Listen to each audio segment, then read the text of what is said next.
ये कहानी भरतपुर गांव के शेट्टी परिवार की कहानी है, जिसमें हरिवंश शेट्टी अपनी पत्नी और 3 बेटियों के साथ रहता है। हरिवंश पेशे से इंजीनियर है और अपनी तीनों बेटियों को बहुत पढ़ा लिखा कर अपने पैरों पर खड़ा करना चाहता है। गांव के सभी लोग हरिवंश को बेटियों की पढ़ाई के बजाय उनकी शादियों के लिए पैसे जोड़ने की सलाह देते हैं, मगर हरिवंश शेट्टी अपनी मर्जी का मालिक है। वो किसी की नहीं सुनता सिवाय अपने। एक दिन अपने ऑफिस जाते हुए हरिवंश को रास्ते में उर्मिला चाची मिलती है। बेटा, मैंने तुम्हें मना किया था ना बेटियों को इतना पढ़ाने से, मगर मैंने सुना है तू उन्हें विदेश भेजने की तैयारी कर रहा है। हाँ चाची, आजकल के बच्चे पढ़े लिखे होते हैं और सब अपने पैरों पर खड़े होते हैं। मैं भी अपनी बेटियों को बहुत पढ़ाना लिखाना चाहता हूँ। एक बार अपने पैरों पर खड़ी हो जाए, उसके बाद शादी की सोचेंगे। मगर बेटा, उनकी शादी। ओफो चाची, अभी वो तीनों बहुत छोटी हैं। तुम उनकी चिंता मत करो, मैं हूँ ना, मैं सब संभाल लूंगा। इतना कहकर हरिवंश अपने ऑफिस के लिए निकल जाता है। उसके ऑफिस पहुंचते ही उसे खबर मिलती है कि गांव में भूकंप आया है और सब बर्बाद हो गया है। हरिवंश वापस घर पहुंचता है और देखता है कि उसका पूरा गांव बर्बाद हो गया है। अरे ये सब क्या हो गया? मैं तो लुट गया, बर्बाद हो गया। अब कैसे सब हो पाएगा? मेरी बेटियां कैसे विदेश जाएंगी और आगे की पढ़ाई करेंगी? अजी, नुकसान तो पूरे गांव का हुआ है, मगर भगवान की कृपा है कि हम में से किसी को कुछ नहीं हुआ। सभी लोग जल्दी से जल्दी गांव को खाली कर दो। सरकार ने कहा है यहाँ अभी और बड़े भूकंप आने वाले हैं। देखते ही देखते पूरा गांव नदी पार करने के लिए इकट्ठा हो जाता है। सभी नदी के किनारे खड़े जिट्टी का इंतजार करते हैं। वहीं हरिवंश शेट्टी का परिवार भी अपने नंबर का इंतजार करता है। हरिवंश किसी सोच में डूबा है, तभी उसके कंधे पर कोई हाथ रखता है। हरिवंश पलट कर देखता है तो वो डर जाता है। खून से लथपथ एक आदमी उससे कहता है, बहुत लंबा इंतजार करवाया है तूने, आखिरकार तू हमारी पकड़ में आ ही गया। हरिवंश उस आदमी को देखकर डर जाता है। वो आसपास देखता है, सभी लोग नॉर्मल हैं। ऐसा लगता है जैसे हरिवंश के अलावा किसी और को वो आदमी नजर ही नहीं आ रहा। कौन हो तुम और मेरा इंतजार क्यों कर रहे थे? आत्मा कुछ कहती कि तभी हरिवंश की सबसे छोटी बेटी उससे कहती है, पापा, हम कब से यहाँ इंतजार कर रहे हैं। सबका नंबर आ रहा है, मगर हमारा बूट में नंबर ही नहीं आ रहा। अब तो मुझे बहुत जोर से भूख भी लग रही है। क्या दिन देखने पड़ रहे हैं ना इंजीनियर। जब अपनों के साथ कुछ बुरा होता है ना, तो हमें कहीं चैन नहीं मिलता। सही कहा ना मैंने? मगर तुम हो कौन और मुझसे क्या चाहते हो? तभी हरिवंश की नजर नदी के बीचों बीच चल रही नाव पर पड़ती है, जहाँ से बहुत चीखों की आवाजें आ रही हैं। नाव नदी के बीच हिचकोले खाने लगती है। तभी हरिवंश की नजर नदी में कुछ आत्माओं पर पड़ती है, जो जेट्टी से कुछ लोगों को पानी में गिराने की कोशिश कर रहे हैं। जो आदमी नदी में गिरता जाता है, वो आत्माएं एक एक करके उनका गला मरोड़ती, तो कोई आत्मा किसी का खून पीती है।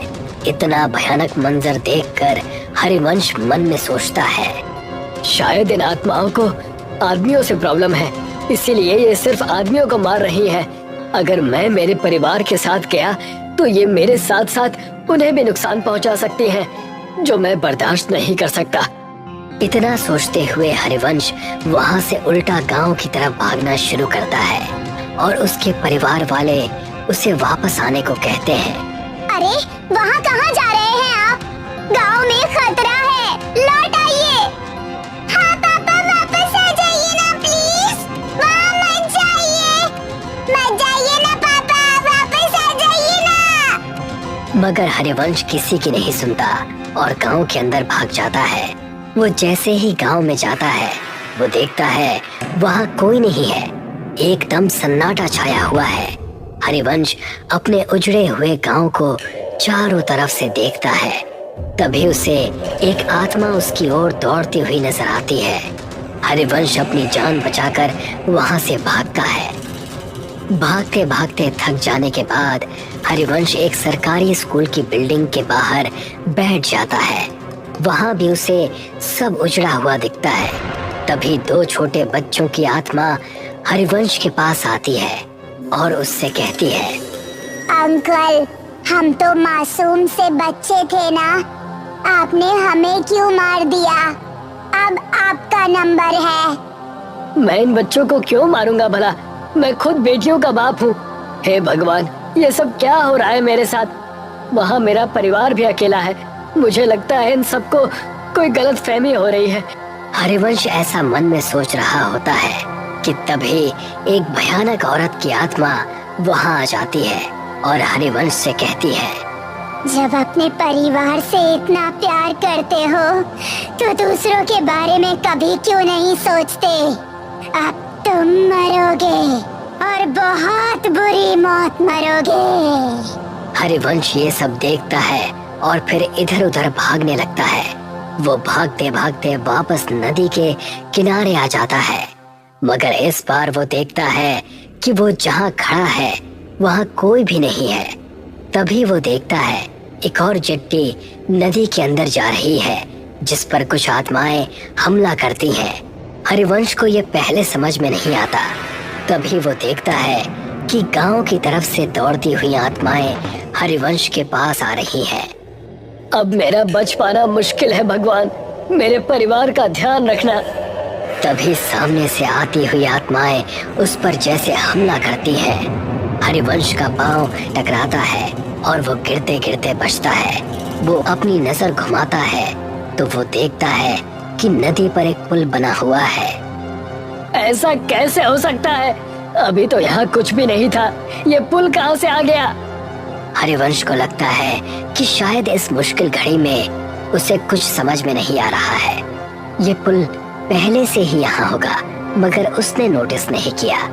हरिवंश बिना कुछ सोचे समझे उस पुल पर चढ़ जाता है और वहाँ से दूसरी तरफ भागना शुरू करता है। भागते भागते वो ब्रिज के सेंटर में आ जाता है और यहाँ पहुँचते ही उसकी नजर नदी की दूसरी तरफ पड़ती है जहाँ उसका परिवार उसे बुला रहा है। हाँ सुधा, मैं आ रहा हूँ। हाँ बेटा, मैं बस अभी आया। हरिवंश जैसे ही कुछ कदम पुल की दूसरी तरफ दौड़ता है, उन दो बच्चों की आत्माएं उसके सामने आकर खड़ी हो जाती हैं। वो उन्हें देखकर डर जाता है और पलट कर देखता है। वो देखता है बहुत सारी डरावनी आत्माएं उसे घूर रही हैं। नहीं, अब मेरा बच पाना मुश्किल है। मुझे तो मेरा कसूर भी नहीं पता है।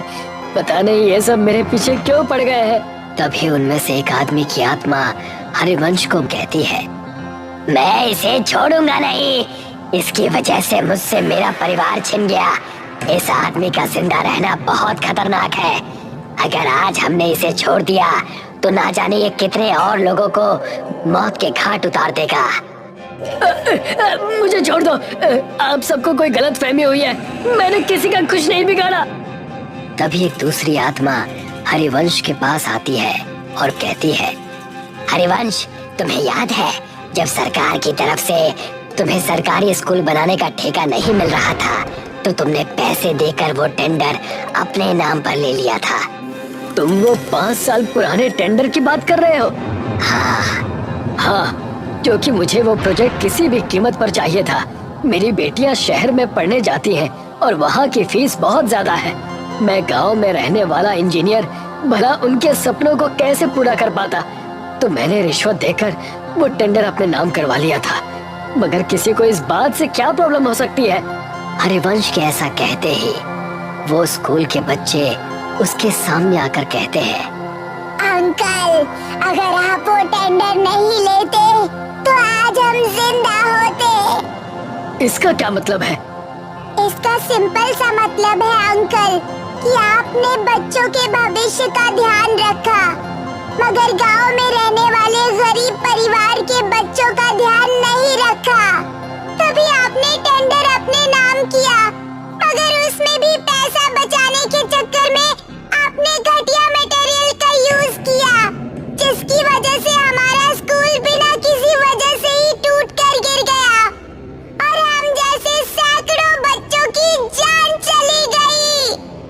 ये सुनकर हरिवंश का मुंह खुला का खुला रह जाता है।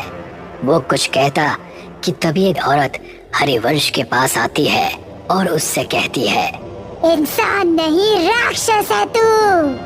मेरे बच्चों और मेरे पति को खा गया। अब तू मरेगा। तेरे घर वाले तेरे मरने का तमाशा देखेंगे। उन आत्माओं की भीड़ में से 2 आदमियों की आत्माएं निकलती हैं और हरिवंश को हवा में उल्टा लटका देती है। उल्टा लटका हरिवंश उनसे कहता है, मेरी गलती माफी लायक तो नहीं है, मगर फिर भी मैं आप सबसे हाथ जोड़कर माफी मांगता हूँ कि मेरी भूल को माफ कर दो। तभी आत्माओं की शक्ति से उल्टा लटका हरिवंश गोल गोल चक्री के जैसे घूमने लगता है। तूने कोई भूल नहीं की इंजीनियर, तूने तो सब सोच समझ कर किया है और जो तूने किया है ना उसे पाप कहते हैं। पाप की माफी नहीं होती, उसकी सजा होती है जो अब तुझे हम देंगे। नहीं नहीं, मैंने कुछ भी जानबूझकर नहीं किया। प्लीज मुझे माफ कर दो, प्लीज जाने दो। हाँ हाँ, आज तुझे इस दुनिया से भेजने ही तो आए हैं। तू शायद भूल रहा है इंजीनियर, तूने गांव का सिर्फ वो स्कूल ही नहीं बल्कि म्यूनिसिपल का हॉस्पिटल भी बनाया था। गांव में ऐसे कई छोटे बड़े प्रोजेक्ट हैं जो तूने पूरे किए थे। और हाँ, आज जो ये तू इस ब्रिज में झूल रहा है ये भी तो तूने ही बनाया था। तुझे अंदाजा भी है कि तेरे बनाए गए सभी प्रोजेक्ट्स का एक जैसा ही हाल हुआ है, तो तू एक दो नहीं बल्कि हजारों मौतों का अकेला जिम्मेदार है। ये सब सुनकर हरिवंश को अपनी सारी काली करतूतें याद आ जाती हैं और वो उन सब से कहता है, हाँ, मैं सब कुछ स्वीकार करता हूँ, मैं सारी गलतियाँ मानता हूँ, मैं इन सब का दोषी हूँ। मगर हर माँ बाप अपने बच्चों की खुशी के लिए कुछ भी करता है, तो मैंने भी मेरे बच्चों के भविष्य के लिए ऐसा किया था। हालांकि मैं अब ये बात मानता हूँ कि मैंने जो भी किया वो सब गलत था।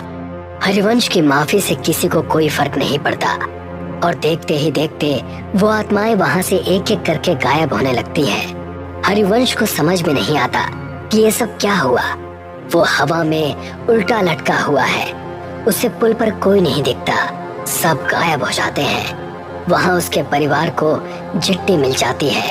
वो दूर से ही अपने परिवार को नदी की दूसरी तरफ जाते हुए देखता है। जिस ब्रिज के ऊपर वो उल्टा लटका है वो ब्रिज भी धीरे धीरे गायब हो रहा है। हरिवंश जैसे ही खुद को खुले आसमान के नीचे नदी के बीचों बीच उल्टा लटका हुआ देखता है, वो देखता है कि उसके आसपास उसी की तरफ बाकी की आत्माएं भी उल्टी लटकी हैं। वो उन्हें देखकर डर जाता है। तू और तेरा साथ देने वाले सभी लोग अब इस दुनिया में नहीं हैं और आगे भी जब जब तुझ जैसे लोग ऐसा काम करेंगे हम उन्हें सजा देने आते रहेंगे। इतना कहकर वो सारी आत्माएं हरिवंश पर झपट्टा मारती हैं